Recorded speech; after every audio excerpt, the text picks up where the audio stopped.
My name Dinesh Khurana and I am an author.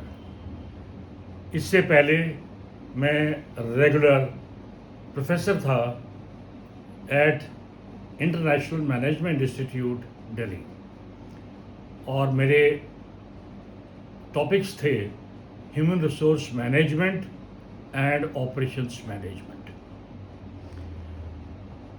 मैं आज आपको वो बताने वाला हूँ जिससे कि दुनिया के बहुत सारे टॉपिक्स शुरू हुए और उनको फर्दर डेवलप किया गया। ये सारे के सारे most of the disciplines were taken from Indian knowledge system, जिसको हम खुद भूल रहे हैं, शायद इस वजह से कि हम या इंडियंस भारतवासी स्लेव रहे, गुलाम रहे इस्लाम के और उसके बाद इंग्लिश रूलर्स के। इस्लाम रूल के टाइम पे शायद वो इतने इंटेलिजेंट नहीं थे कि कोई नई खोज कर सकते, बट जो नेटिव थे वेस्टर्न यूरोप के, वेस्टर्न साइड के या जो ब्रिटिश के जो रूलर थे, they took threads from our system, Indian knowledge system, and develop many and many topics which they claim them to be their own discoveries. आज मैं आपसे बात करूंगा appraisal system of employees working in any sector, चाहे वो private हो या government हो, called 360 degrees performance appraisal. इस अप्रेजल को करने के लिए हमें इनपुट्स लेने पड़ते हैं सुपरवाइज़र से, पीयर से, सबॉर्डिनेट से, कस्टमर से, suppliers, family members and many more. Indian knowledge system सबसे बेसिक बात ये कहता है कि individual to start with should be closely united with himself, या हिंदी में कहें हर व्यक्ति अपने आप से जुड़ा हुआ है। अगर वह नहीं है तो इसका मतलब ये है कि वो किसी बाहर के व्यक्ति से भी नहीं जुड़ सकता। मनु जो हमारा लॉ गिवर कहते हैं कि कर्म के पीछे 3 ताकतें जुड़ी रहती हैं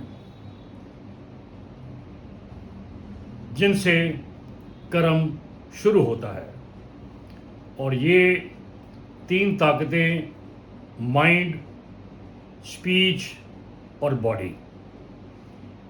माइंड का मतलब सिंपल टर्म्स में इमोशंस, भावनाएं। सबसे मुश्किल इसको कंट्रोल करना होता है, और जिसने इसको कंट्रोल कर लिया वो बहुत कुछ करता है, कर सकता है और किया है।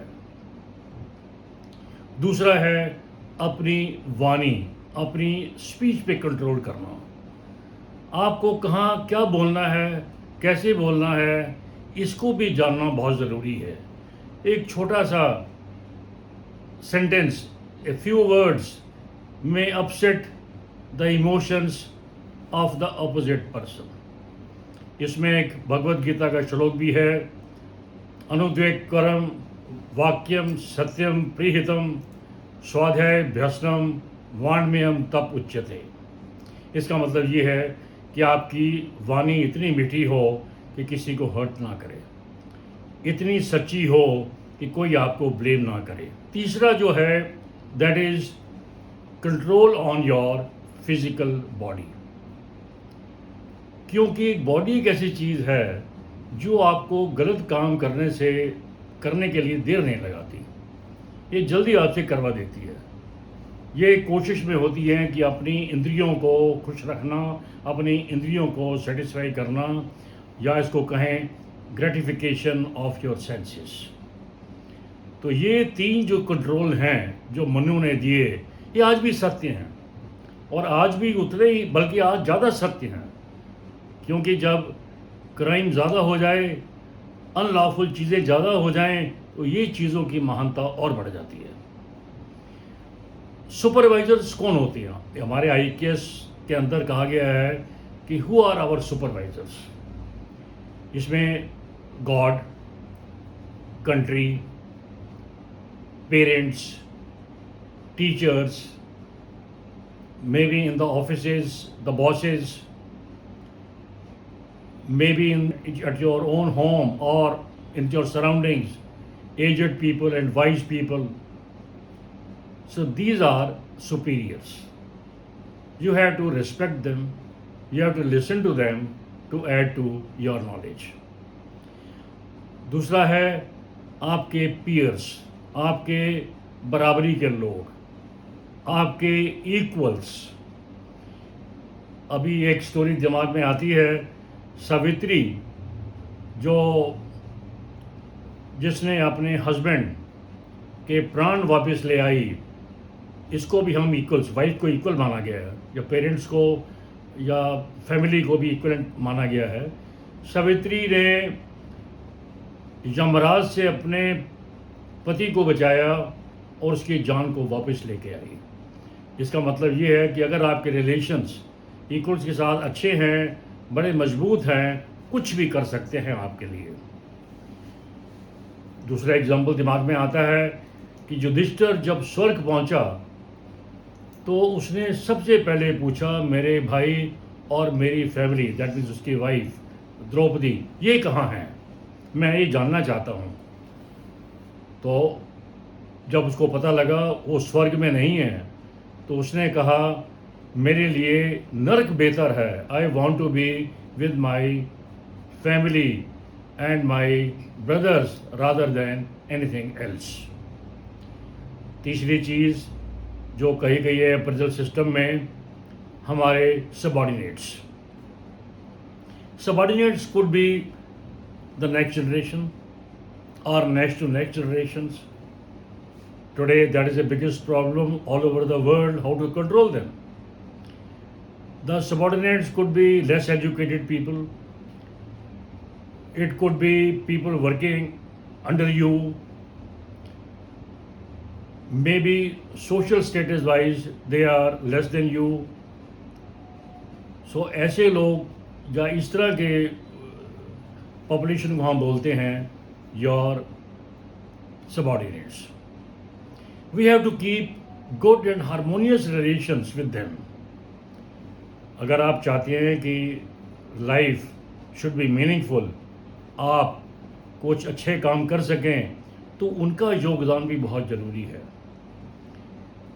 और हमारे एकेडमिशियंस ने, ऑथर्स ने ऑल ओवर द वर्ल्ड इन्होंने थ्रेड उठाए थे हमारे इंडियन नॉलेज सिस्टम से और कई डिस्कवरी कर दी almost in all the fields. हमारे इंडियन नॉलेज सिस्टम में ये दर्शाया गया है कि एजुकेशन दो टाइप की होती है। ये नहीं कि आप स्कूल में गए, आपकी एजुकेशन पूरी हो गई। ये नहीं कि आपने अपने बच्चे को हॉस्टल में डाल दिया, बोर्डिंग स्कूल में, आपके रिस्पॉन्सिबिलिटीज़ ख़त्म हो गई।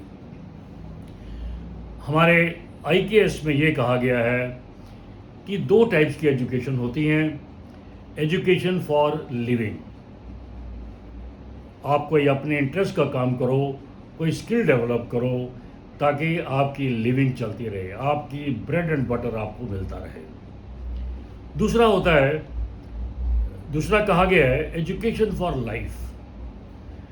एजुकेशन फॉर लाइफ सिखाती है कि how to lead a blissful life, how to lead a balanced life and how to progress in your life. इसमें हमारे स्क्रिप्चर्स बहुत कुछ कहते हैं, पर यहाँ मैं इतना ही कहूँगा कि सिर्फ एक बुक भगवद गीता, जिसमें अप्रॉक्सीमेटली 700 श्लोकास हैं, they cover almost all aspects of anybody's entire life.